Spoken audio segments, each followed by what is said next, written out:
Guys, the whole thing with the parents. Um, I've started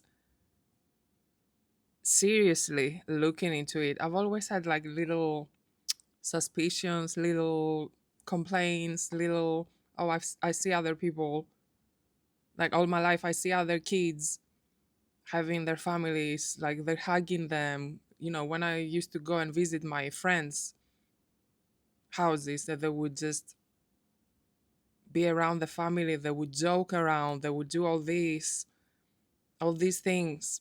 And I was like, oh, is this, oh, cool. I would see how it was with them. And I knew, okay, we're like different family. Like it never really bothered me, if I'm completely honest. Back then, it never really, I never really sat down and thought, oh, this is bad. I'm being neglected, to be completely honest. And only recently, maybe after my 40s, started really, really looking into these things and what was happening to me and my siblings, as in complete neglect, complete emotional neglect. And it is a trauma. Here we go. By the way, I cry with everything.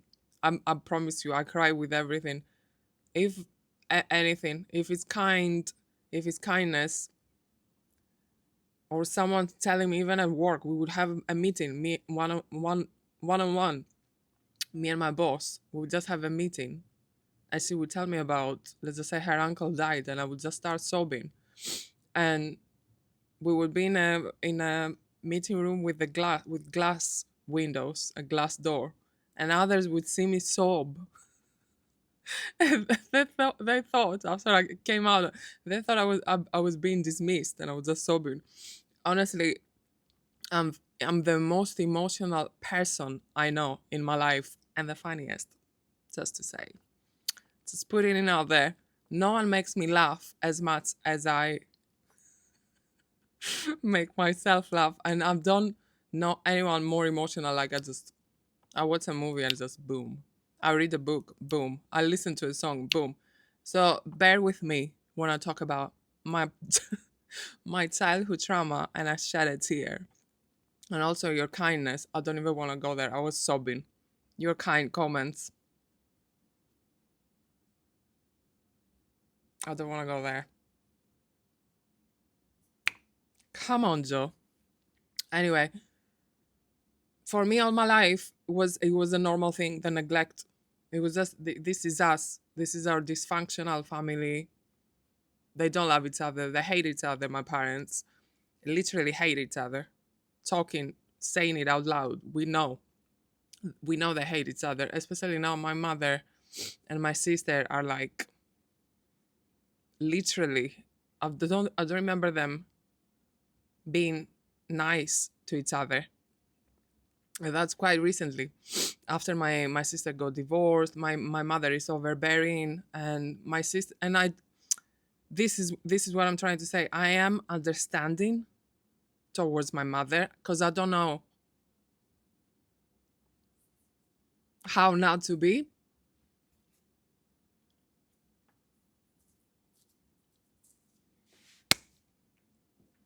No, we're gonna finish this video.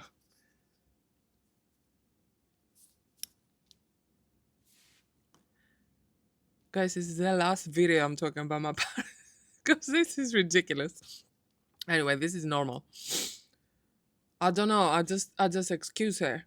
I excuse her, and I don't know why not, because that's me. I forgive her, and she never wanted to be in that. She hated it her entire life, and I feel sorry for her.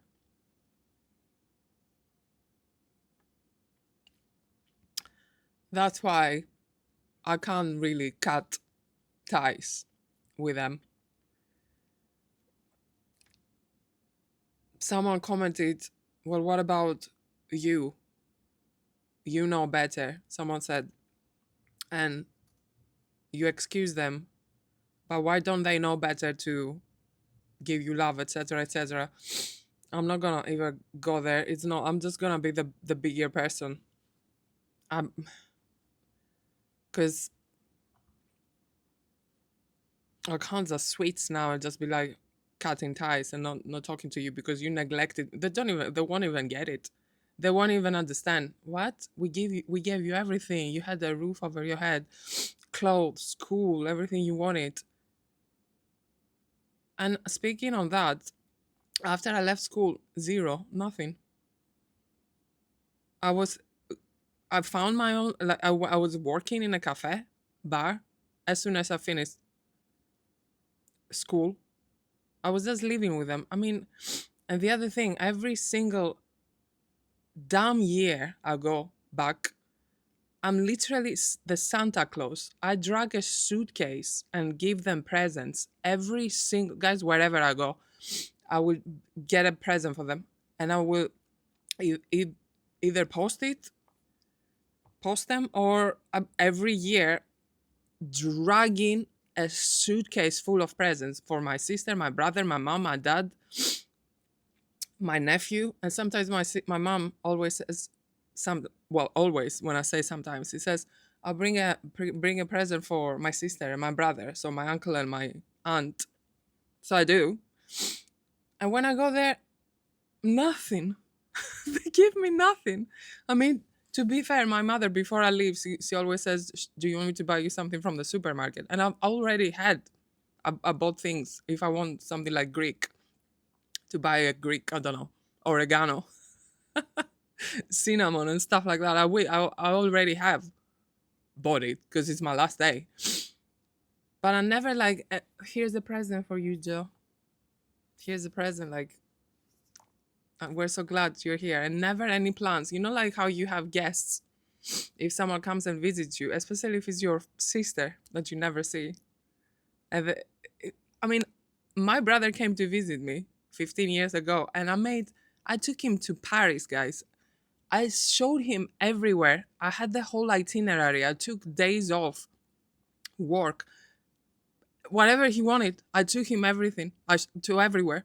Showed him everything in London. And sometimes he says things, "Oh, you took me there, you took me there," and I completely forgot. And I was thinking, "Oh wow, I literally showed you the entire everything of London." And I had a little Vespa back then on my back, like showing him going to pubs, Buckingham Palace, all that, Piccadilly Circus, everything. And he says all that, and I don't remember it. And I'm like, oh my God, I literally had a full itinerary for you. And when I go there, no one, everyone works. No one even makes any plans for me. My mom cooks. She always asks, what do you want me to cook for you? That's it. And I'm thankful. I'm really grateful.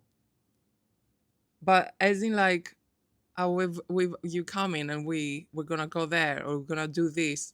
In fact, guys, I book a weekend away while I'm in Greece, and I take my brother and I always invite my sister and my mom if they want to come. But I'm closer to my brother, so we always go on a little adventure because I like seeing the monasteries in Greece, the nature, because I don't go. I always go once a year, the archaeological museums and stuff like that, and I'm really interested, and take my brother with me. And I took my mom the last time to go and see, because I mean, I'm always free in Greece. I don't have any plans. And I told my mom, do you want to go? It was just me and my mom that day at home. And I told her, do you want me to take you anywhere? Because I know my dad never takes her anywhere.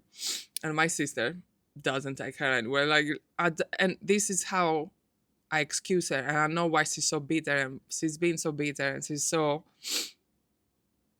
angry. And I don't know. I feel sorry for her. Because her life is a prison. Anyway, so I took her to see the village where she grew up, where she went to school. We drove around. I took her everywhere.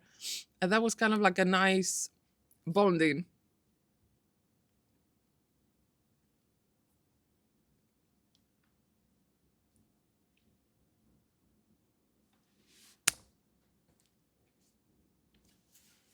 a nice bonding day we had together of me asking her things.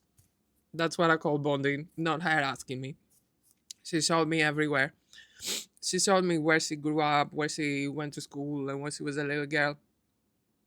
And that was nice. Oh my gosh. Excuse me. Okay, so anyway, I excuse them.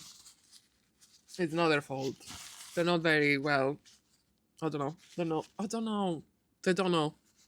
They don't know the world. I didn't know the world back then. I didn't know what was right and what was wrong. Now I do, and I still don't know.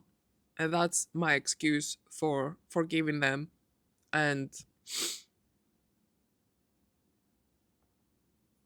loving them.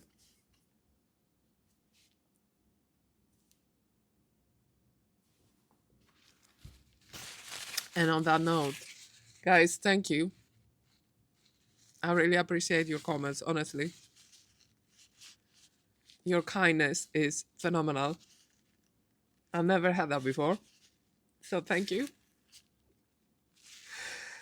What the hell? Get it together. Thank you guys. And if you're still watching, have an amazing day.